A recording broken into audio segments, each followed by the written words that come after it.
There were only two brothers. No nations, no wars, no crowds, just two offerings and a choice. This is the story of what happens when jealousy is left alone in the heart. Two brothers stand in a field. One is a keeper of sheep, the other is a worker of the soil. Welcome to this space. For those of you who have just joined us, thank you for subscribing. Quick note, today we pause Psalms to learn from a Bible story. We'll return to Psalms soon. Let's explore this together. The world was still new. The memory of Eden, a fresh ache in Adam and Eve. Cain and Abel were the first children born outside the garden. Their story is the first great heartbreak of the first family. It begins simply with two offerings given to God, but it echoes through all of human history, a reminder of what can grow in the unattended corners of the human heart. It's a story about you, and it's a story about me. Their lives were a portrait of humanity's two great callings, to cultivate and to care. This account is a mirror. It asks us to look at our offerings, the work of our hands, and the posture of our hearts. Cain came first. He was the tiller of the soil. He understood the rhythm of the seasons, the language of the earth, the satisfaction of a hard day's work, and pride beneath his fingernails. He brought what his own hands had produced. It was an offering of effort. Then came Abel, the shepherd, who lived among his flock. He chose a firstborn from the flock, one of the best and fattest, not just labor, a life. The Lord looked with favor on Abel and his offering, but on Cain and his offering he did not. An unseen signal made the judgment clear. The moment of rejection was silent, yet it crashed through his world like a thunderclap. His offering sat untouched, a monument to unaccepted effort. Acceptance did not extend to him. Brotherhood began to fray, replaced by comparison. Why him and not me? Why was his offering better?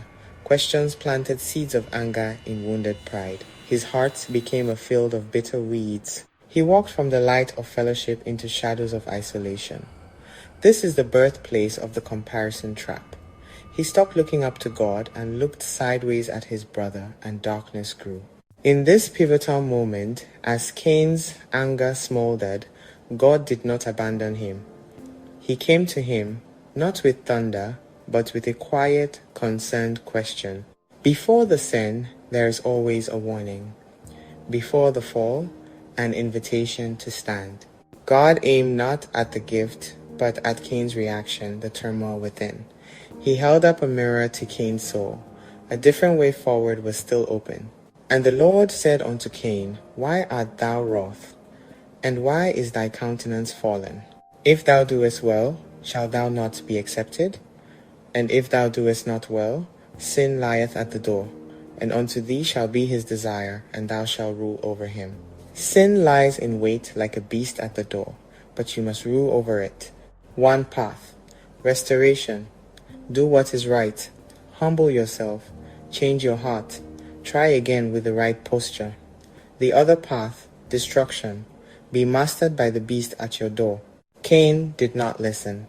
The divine whisper faded beneath the roar of his rage.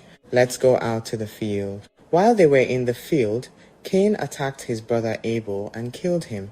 The choice was made. Nurtured anger was unleashed by his hands. In that quiet field, the first murder violated the sacred. The ground Cain tilled was stained with innocent blood. The awful emptiness of the field.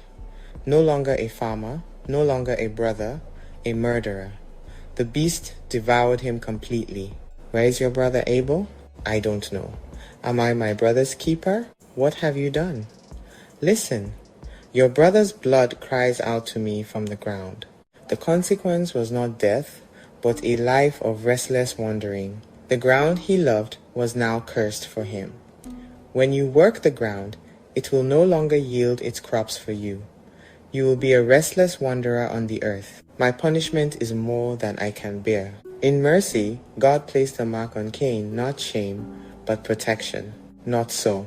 Anyone who kills Cain will suffer vengeance 7 times over. He lived, but as a fugitive, an outcast from God's presence and family. He went out from the Lord's presence and lived in the land of Nod, east of Eden. He built a city, had a family. His line forged metal and music. Yet his story stands as a life defined by a single tragic choice, a restless soul wandering east of Eden in the shadow of a brother left in the field. The story of Cain and Abel is not just an ancient tragedy. It is a living warning. It echoes wherever hearts feel jealousy, anger, and comparison. Cain's field is our office, his altar, our social feed, his rejected offering, our overlooked effort. The same beast crouches at our door. It desires to master us. These are early symptoms of the sickness that consumed Cain. Do what is right, choose humility, confession, forgiveness. Uproot the bitter root. We are our brother's keeper. Abel's blood cried for vengeance, but the blood of Jesus speaks a better word. Not vengeance, but forgiveness. Not condemnation, but redemption. It invites us in. More Bible reflections ahead. Thanks for watching. Comment your lessons learned. Subscribe for more reflections. New interesting videos coming your way soon. Stay with us.